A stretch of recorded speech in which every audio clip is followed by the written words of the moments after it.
Hello learners, कैसे हैं आप सभी। आज का हमारा जो PYQ का टॉपिक है वो है रोटेशनल मोशन।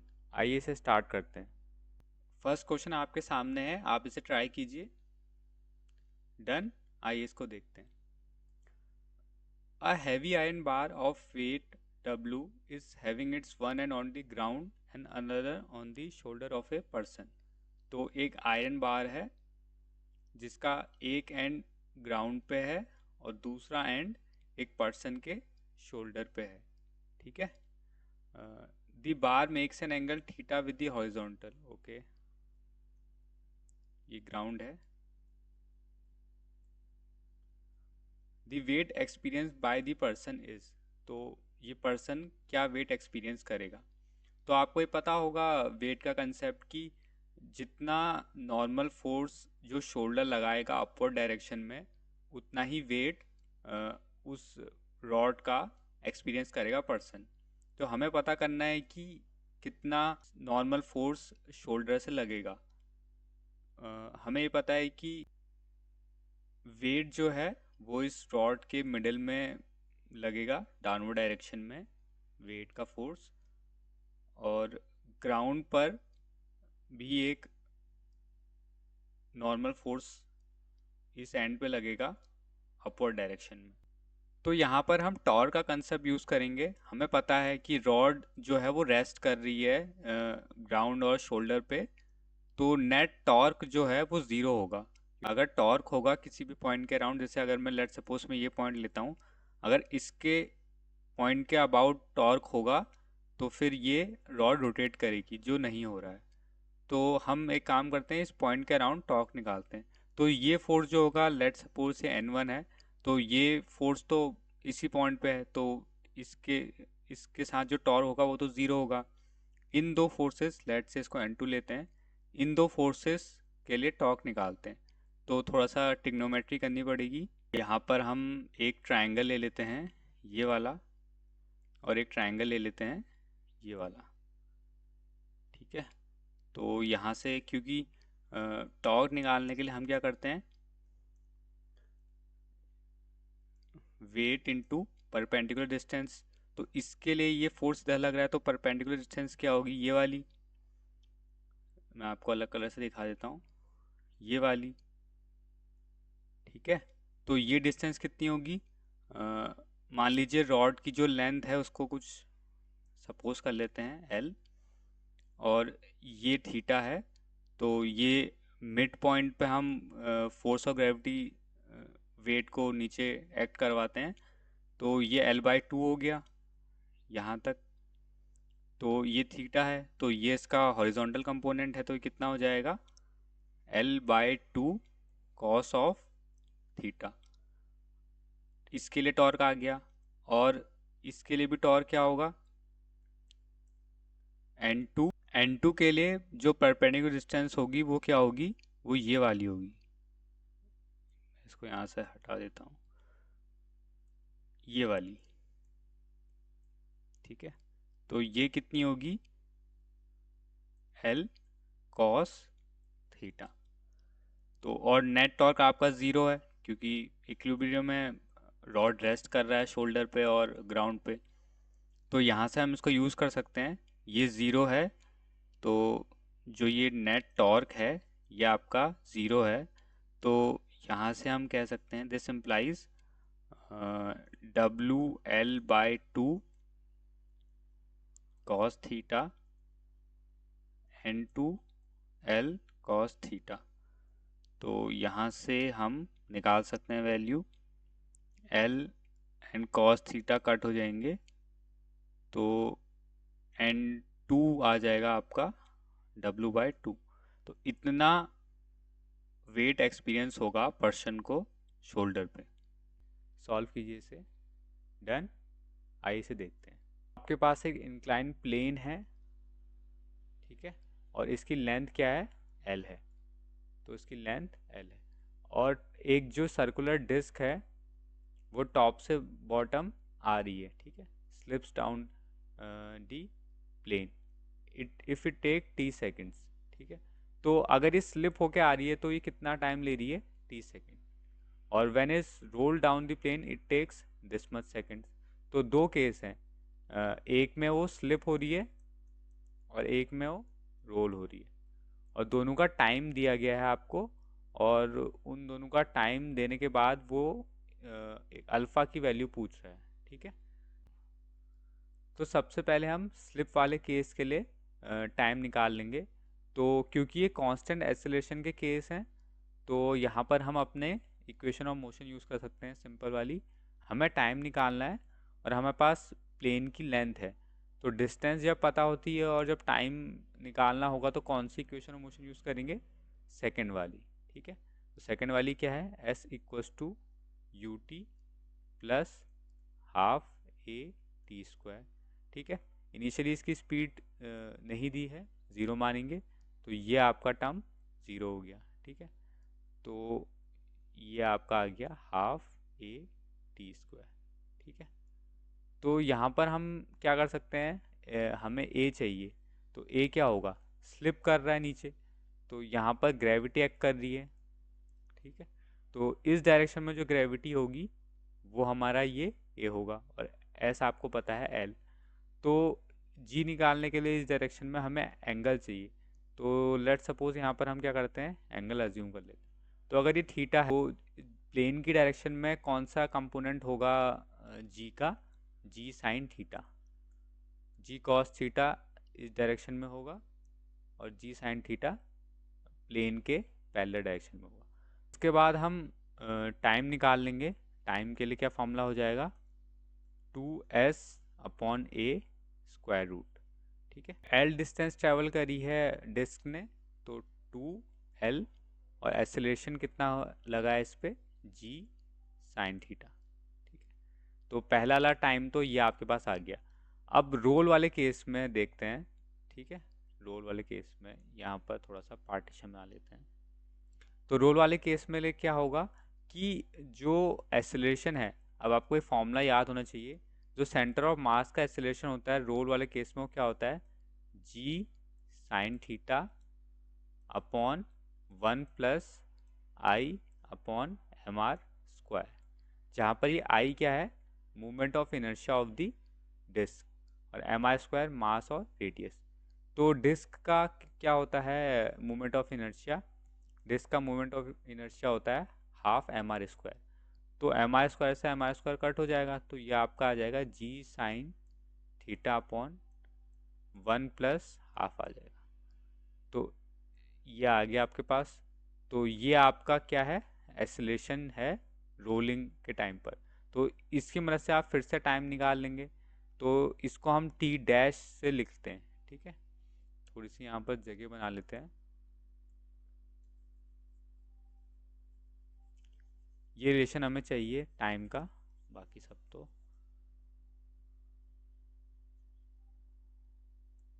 ठीक है। तो हमें जो अब नया रिलेशन होगा वो क्या होगा? ये same half A T square. ठीक है, सेम टाइम के लिए क्या फॉर्मूला बन जाएगा? 2s ओवर ए। तो अब हमारे पास s तो सेम वही है क्या? इसको t डैश लेते हैं। s तो हमारे पास सेम वही है l, लेकिन इस बार जो एक्सेलरेशन है वो ये है सेंटर ऑफ मास का रोलिंग केस में। तो ये हो जाएगा जी साइन थीटा, और अपॉन में 3/2 है तो वो सबसे ऊपर चले जाएगा, तो 3/2। ठीक है, तो ये पूरा जो है स्क्वायर रूट के अंदर है, तो 2 से 2 हो जाएगा कट, तो ये कितना आ जाएगा? √3l अपॉन जी साइन थीटा। ठीक है, तो जो टी डैश है वो आपको क्वेश्चन में गिवन क्या है? देखिए क्या गिवन है? अल्फ़ा बाय 2t, ये आपको गिवन है। तो ये आपको गिवन है, तो हम क्या करेंगे, हम इसको थोड़ा सा चेंज करने की कोशिश करेंगे। तो 3/2 चाहिए, तो अपॉन में 2 तो है नहीं, तो एक काम करेंगे 2 से डिवाइड और 2 से मल्टीप्लाई कर लेंगे, तो ये आपका आ गया। ठीक है, और यहाँ पर टी भी है, तो हम टी आपको दिख रहा होगा, ये जो ये पार्ट है ये क्या है? टी है। तो इसको मैं मार्क कर लेता हूँ, क्योंकि ये पिछले वाले से आया है आंसर। ठीक है, तो ये आपके पास क्या आ गया, √3/2t। ठीक है, सेम यही फॉर्म आ गई ना, देखो जो क्वेश्चन में दी थी। तो T2 और अल्फ़ा, तो यहाँ से हम क्या कर सकते हैं, this implies alpha equals to 3।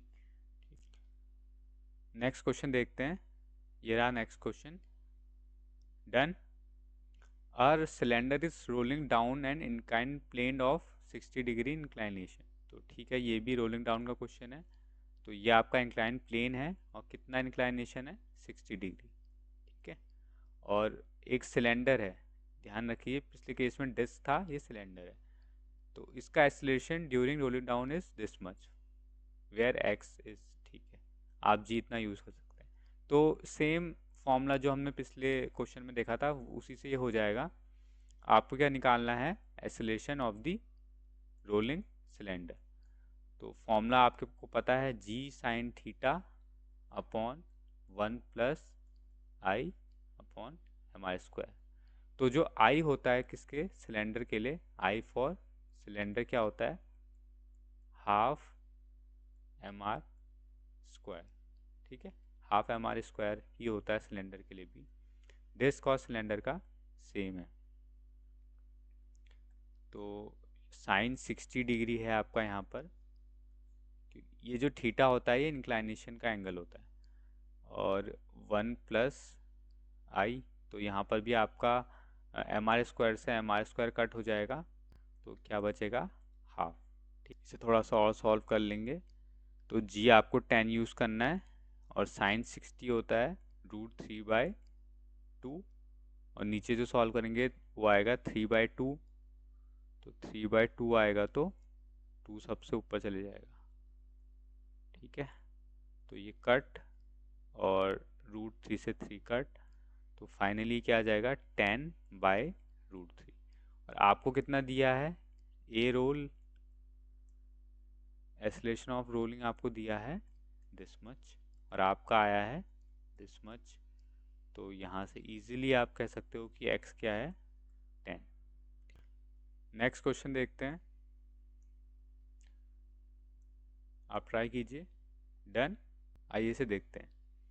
Consider disc of mass this much, radius this much. तो एक आपके पास डिस्क है जो रोटेट कर रही है दिस मच एंगुलर वेलोसिटी। ठीक है, तो यहाँ पर एक डायग्राम बना लेते हैं। ऐसा कुछ है, डिस्क है और वो आपकी रोटेट कर रही है। ठीक है, an identical disc is kept gently over the rotating disc along the same axis. तो ठीक है, एक और डिस्क इसके ऊपर से रख दी गई है एकदम आराम से। ठीक है, सेम आइडेंटिकल डिस्क है। तो कह रहा है कि जो एनर्जी डिसिपेटेड होगी, so that the both disc continue to rotate together without slipping. तो विदाउट स्लिपिंग दोनों रोटेट होना स्टार्ट कर दें, तो कितनी एनर्जी डिसिपेट होगी इस प्रोसेस में। तो इनिशियली आपका क्या था, एक डिस्क था, उसके बाद ये 2 डिस्क का हो गई। तो जब भी आपका इस तरीके से सिस्टम चेंज होता है, तो इस केस में और इस केस के दौरान कोई भी टॉर्क नहीं लगा, कोई भी हमने एक्सटर्नल नहीं कुछ चेंज किया। तो जो आपका एंगुलर मोमेंटम है वो कंजर्व रहता है जब तक आप सिस्टम में कोई टॉर्क ना लगाए। हमने इसके ऊपर बस एक और डिस्क को रख दिया, तो उससे क्या हुआ, इसका मूवमेंट ऑफ इनर्शिया चेंज हो गया। ठीक है, पहले आई था, मान लीजिए पहले I1 था, और फिर जब 2 डिस्क हो गई तो I2 हो गया, तो मूवमेंट ऑफ इनर्शिया चेंज हो गया। तो मान लीजिए ω1 इसकी क्या है, एंगुलर वेलोसिटी, और अब क्या है, ω2। तो मूवमेंट ऑफ इनर्शिया चेंज हो गया है, एंगुलर वेलोसिटी चेंज हो गई है, लेकिन क्या कांस्टेंट रहता है, एंगुलर मोमेंटम। और एंगुलर मोमेंटम क्या होता है, I1 ω1 इक्वल I2 ω2। तो एंगुलर मोमेंटम कंजर्व है क्योंकि हमने कोई भी टॉर्क इस सिस्टम पे नहीं लगाया, जेंटली हमने डिस्क को बस रख दिया। ठीक है, देखिए ये रिलेशन हेल्प हमें करेगा चीज़ें ढूंढने में, ताकि हम एनर्जी डिस्ट्रीब्यूटेड निकाल सकें। तो एनर्जी क्या होती है उसका एक्सप्रेशन भी पहले ही देख लेते हैं। तो एनर्जी क्या होती है, ½ I ω²। ये कौन सी एनर्जी है, ये रोटेशनल काइनेटिक एनर्जी है, क्योंकि डिस्क के पास और कोई एनर्जी तो है नहीं। ठीक है, ट्रांसलेशन ये कर नहीं रहा है।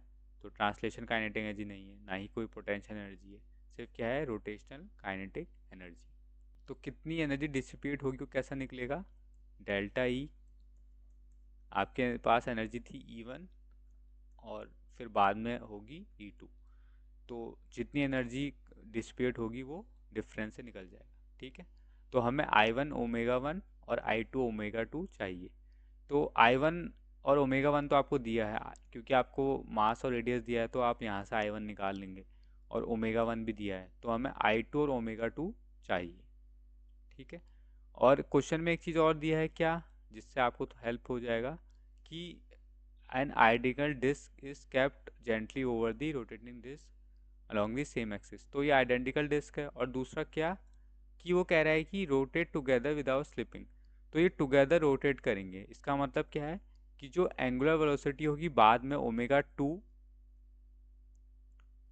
वो दोनों डिस्क की है, क्योंकि दोनों डिस्क साथ में रोटेट कर रहे हैं। ठीक है, तो हम यहाँ पर क्या करेंगे, सबसे पहले तो जो I1 होगा और I2 होगा उसके बीच में हम रिलेशन बैठाएंगे। तो I1 और I2 के बीच में सीधा सा रिलेशन होगा, अगर आप गैस कर पाएंगे तो I2 जो होगा वो 2 टाइम्स ऑफ I1 होगा, तो 2 टाइम्स ऑफ दिस मच हो जाएगा। तो यहाँ पर हम इसको यूज़ कर लेते हैं।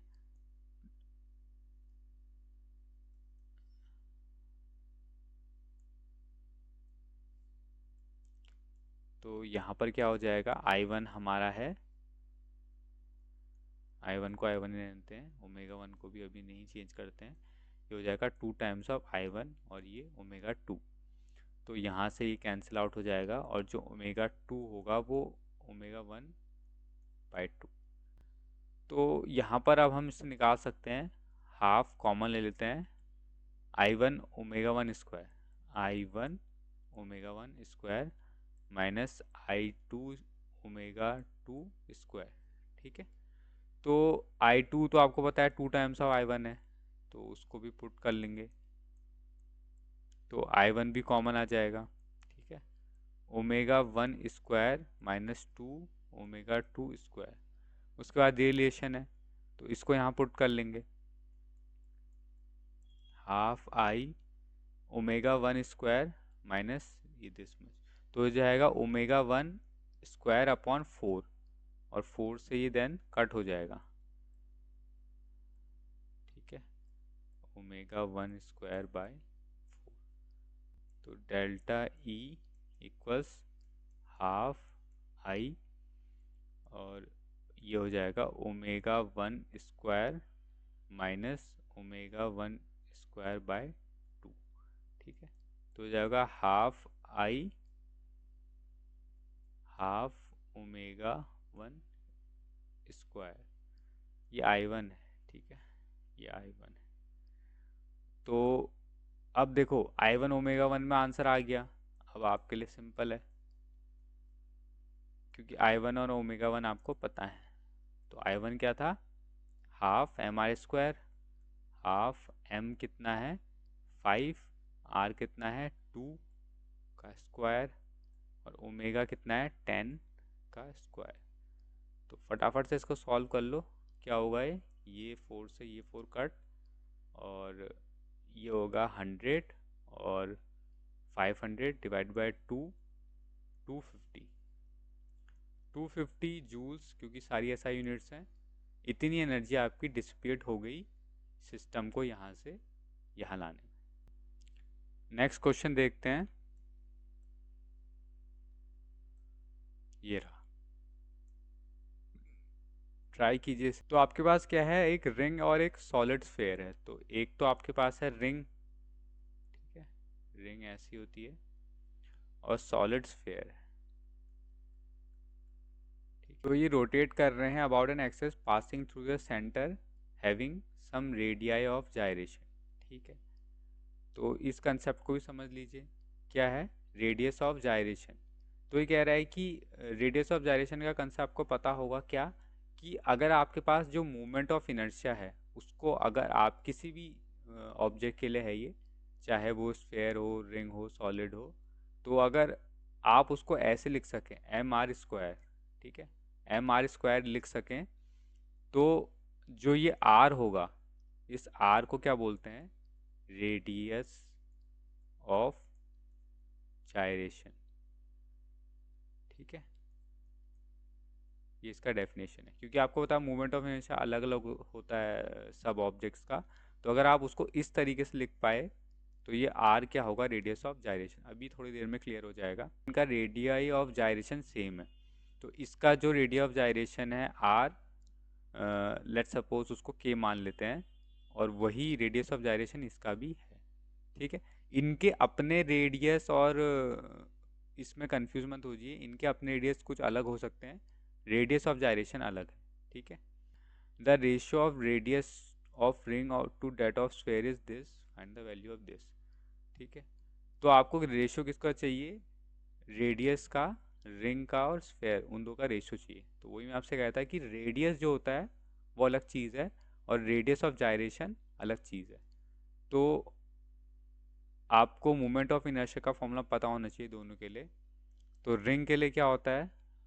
रिंग के लिए होता है एम आर स्क्वायर। ठीक है, ये है फॉर रिंग। और स्फेयर के लिए क्या होता है? सॉलिड स्फेयर के लिए, दोनों के लिए अलग होता है। हॉलो सॉलिड स्फेयर के लिए अलग होता है और सॉलिड स्फेयर के लिए अलग होता है। ठीक है, तो 2/5 एम आर स्क्वायर ये होता है सॉलिड सॉलिड स्फेयर के लिए। तो इसके बाद देखो, जो इनका मोमेंट ऑफ इनर्शिया है, मैंने क्या बताया था, अगर आप उसको कैसे लिख सकें, जैसे ये एम आर स्क्वायर है, तो रिंग के लिए तो ठीक है कि एम आर स्क्वायर वाली ही फॉर्म हमें चाहिए होती है। तो इसका मतलब जो रिंग के लिए जो के है वो आर ही होगा, क्योंकि हमें एम आर स्क्वायर फॉर्म चाहिए थी पहले से, एम आर स्क्वायर फॉर्म में इसका मोमेंट ऑफ इनर्शिया। तो जो के है रेडियस ऑफ जायरेशन, वो रेडियस ऑफ द रिंग है। लेकिन सॉलिड स्फेयर के लिए कुछ अलग है। तो आपको 2/5 एम आर स्क्वायर को किस फॉर्म में लिखना है? एम के स्क्वायर में। यहाँ से आप कंफ्यूज मत हो जाना, ये मैंने इसको आर सिंबल दे दिया था, इसको आप चाहो तो चेंज कर लो, इसको आप के यहाँ पर भी के मान दो, ताकि आपको कन्फ्यूजन ना हो कि जो के है वो है आपका रेडियस ऑफ जायरेशन। ठीक है, तो यहाँ से m कैंसिल आउट हो जाएगा, और जो k हो जाएगा वो रूट ऑफ 2/5 इंटू आर।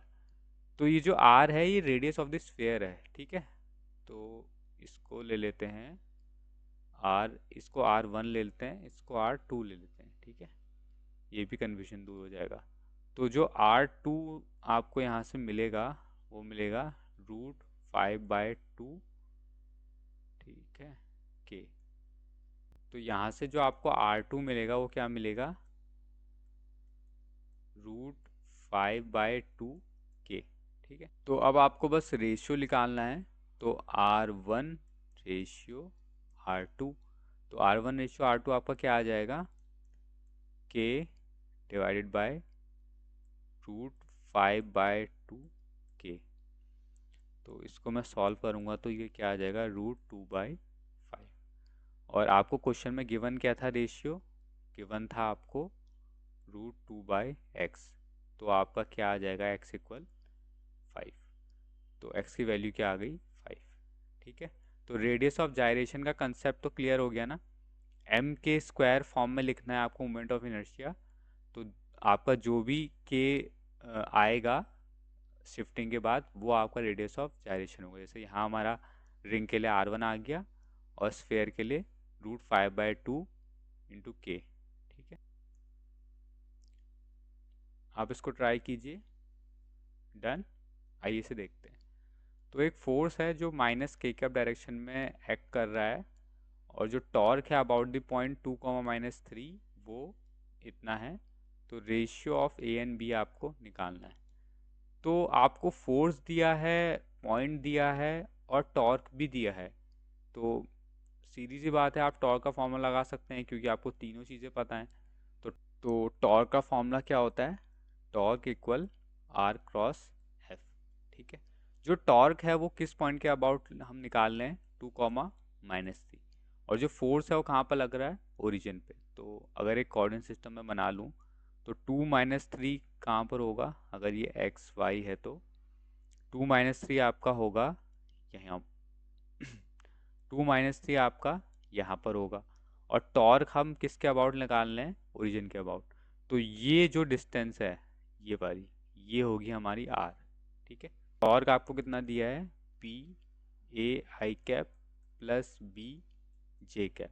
ठीक है, और आर आपको दिया है ये डिस्टेंस। तो इस पॉइंट के अराउंड हम निकाल रहे हैं, तो ये आर होगा आपका 2 i कैप -3 जे कैप। ठीक है, एक्स और वाई अगर ये हैं तो जो जेड होगा वो बोर्ड के अंदर होगा। ठीक है, perpendicular to the board inside. तो जो टॉर्क है वो लग रहा है नेगेटिव जेड में, तो इसका मतलब टॉर्क आपका जो लग रहा है वो आउट ऑफ द बोर्ड लग रहा है, ऐसे बोर्ड से बाहर। ठीक है, तो खैर वो तो सब वेक्टर्स के अंदर इंक्लूड हो जाएगा। मेन है क्या, आर। आर क्या होता है, इस पॉइंट से इस पॉइंट का वेक्टर। तो इस पॉइंट से इस पॉइंट का वेक्टर क्या होगा, -2i cap plus 3j cap. ठीक है, आपको ये वेक्टर चाहिए है ना। अगर 0 से ये पॉइंट का वेक्टर चाहिए होता तो वो होता 2i कैप -3j कैप। पर आपको क्या चाहिए, यहाँ से जो जिस पॉइंट के अराउंड आपको निकालना है टॉर्क, हम वहाँ से रेडियल डिस्टेंस हमको चाहिए होती है, रेडियल वेक्टर हमें चाहिए होता है जहाँ पर हम फोर्स लगता है। तो ये हम माइनस लेना पड़ेगा हमें। ठीक है, क्रॉस एफ, तो क्रॉस प्रोडक्ट है। ठीक है, और एफ कहाँ पर लग रहा है, -p k कैप। ठीक है, इसको हम थोड़ा सा हटा देते हैं। ठीक है, -p k कैप। तो इसको हम सॉल्व कर लेंगे, तो ये हो जाएगा +2p। ठीक है, और i क्रॉस k, तो i क्रॉस k होता है -j। ठीक है, और ये हो जाएगा -3p। j क्रॉस k क्या होता है, i। ठीक है, आपको ये पता होगा ना, i j और k, इनमें अगर आप इस तरफ आएँ तो जो क्रॉस प्रोडक्ट आते हैं पॉजिटिव आते हैं, और अगर आप इस तरफ से जाते हैं तो नेगेटिव आते हैं।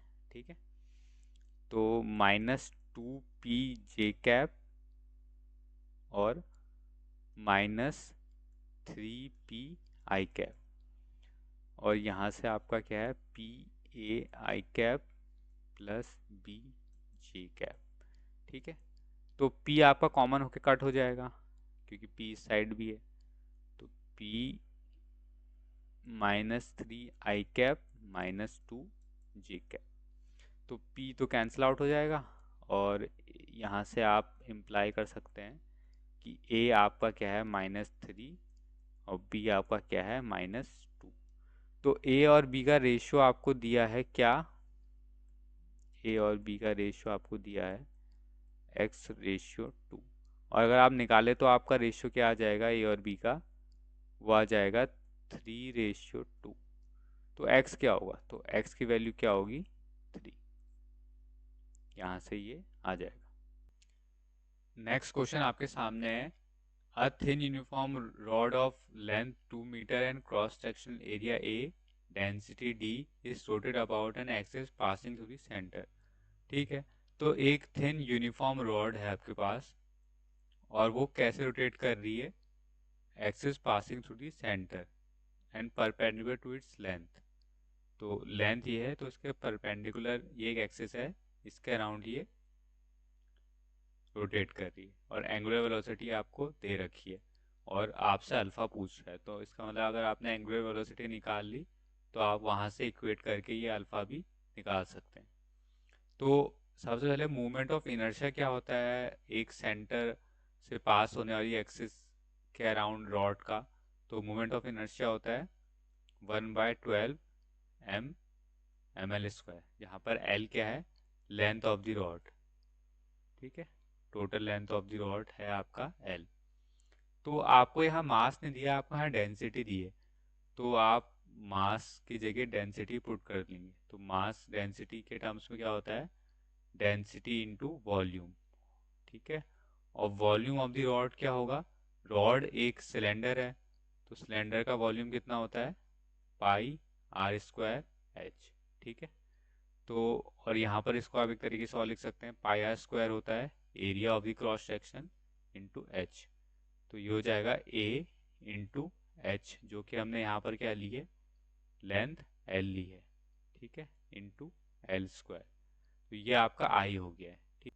तो अब आपको निकालना है क्या, ओमेगा, ठीक है।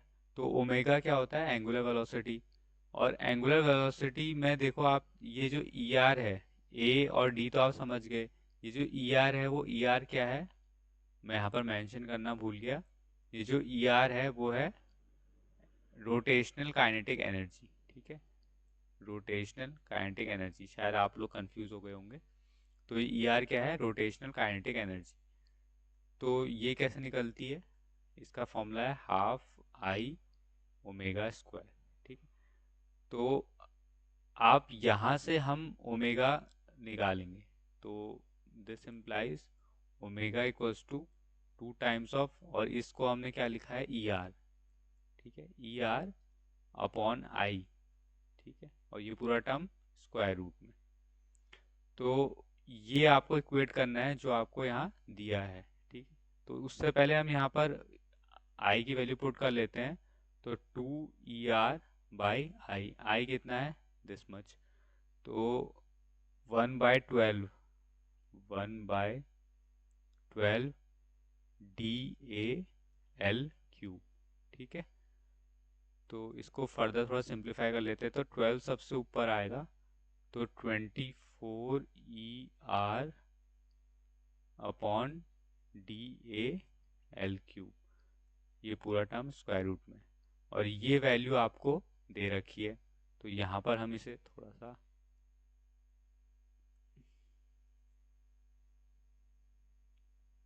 तो यहाँ पर हम इसको इक्वेट कर लेते हैं। तो alpha ER upon AD equal 24 ER upon DAL3। तो बाकी टर्म्स तो सेम है, बस ये L का अंतर है। तो L आपको कितना दिया है, 2 मीटर, तो उसकी वैल्यू आप यहाँ पुट कर लेंगे। तो 2 का क्यूब क्या होता है, 8, और 8 इसको कितने टाइम्स काटेगा, 3 टाइम्स। तो ये आपका आ जाएगा, ठीक है। और यहाँ से आप कंक्लूड कर सकते हैं कि अल्फा क्या है, 3। आई होप आपको ये समझ में आया होगा। नेक्स्ट क्वेश्चन देखते हैं। A thin circular ring of mass m and radius r is rotating with a constant angular velocity of 2 radian पर सेकेंड।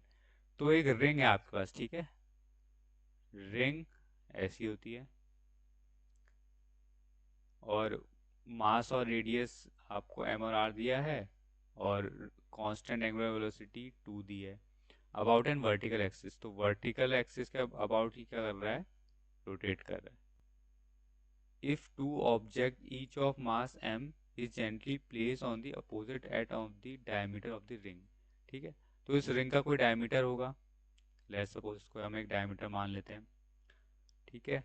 तो इसके अपोजिट एंड्स पे क्या रखना है, एक स्मॉल मास हमने रख दिया है ऐसे, ठीक है। तो रिंग का तो मास m है, ये स्मॉल मासेस हमने रख दी। तो इससे क्या होगा, आपको पता है, मूवमेंट ऑफ इनर्शिया चेंज हो जाएगा, और मूवमेंट ऑफ इनर्शिया चेंज हो जाएगा तो उसकी एंगुलर वेलोसिटी भी चेंज हो जाएगी, और वही नई जो एंगुलर वेलोसिटी है वो आपको निकालनी। तो देखो, सबसे पहले आई क्या होगा आपका, रिंग के लिए आपको पता है क्या होता है, mr², m रिंग का मास, r रिंग का रेडियस। बाद जो चेंज होकर नया आई बना, आई डैश, वो आपको निकालना है। तो उसको निकालने के लिए आपको पता है, जब तक आपने कोई टॉर्क नहीं लगाया तो अब तक आप एक प्रिंसिपल को यूज कर सकते हैं जो मोस्ट इंपॉर्टेंट है, क्या, कंजर्वेशन ऑफ एंगुलर मोमेंटम। इससे पहले भी एक क्वेश्चन दिया था, दोबारा दिया है ताकि ये वाला कंसेप्ट आपके ध्यान में रहे। क्या है, I omega equals to I dash omega dash, ठीक है, कंजर्वेशन ऑफ एंगुलर मोमेंटम। क्योंकि आपने सिर्फ जेंटली क्या किया है, इनको यहाँ पर प्लेस किया है, सिस्टम में कोई भी टॉर्क नहीं लगाया। तो हम क्या करेंगे, वैल्यूज पुट कर लेंगे, mr², ओमेगा है आपका 2, ठीक है, और आई डैश, अब नया आई डैश क्या है पहले उसको भी देख लेते हैं। तो रिंग का तो है ही आपके पास मोमेंट ऑफ इनर्शिया, इन दो मासेस का मोमेंट ऑफ इनर्शिया कितना होगा, ठीक है, ये इसी एक्सिस के अराउंड रोटेट कर रहे हैं, तो एम आर स्क्वायर एक का होगा, दूसरे का भी एम आर स्क्वायर होगा, ठीक है, इन दो का इतना है। और जो रिंग है उसका तो कैपिटल एम आर स्क्वायर है ही।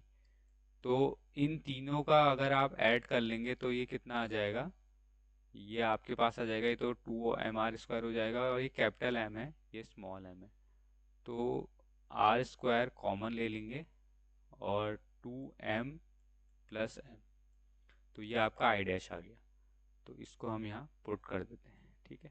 देखो जो आर है ये डिस्टेंस है एक्सिस की एम मास तक, ठीक है, इसको कलर चेंज करके दिखा देते हैं, ये वाली, और ये तो आर ही रहेगी जो रिंग का रेडियस है, ठीक है। तो ये है आपका नया मोमेंट ऑफ इनर्शिया, और ओमेगा डैश जो आपको निकालना है, तो ओमेगा डैश आपको निकालना है, तो ओमेगा डैश आ जाएगा आर स्क्वायर से आर स्क्वायर तो कट, m/2m+m,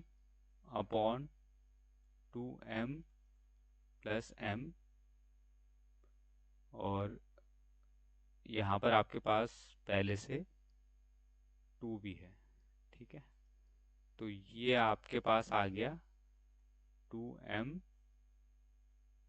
2m+m, ये आपकी आ गई नई angular velocity. That's it for today, thank you.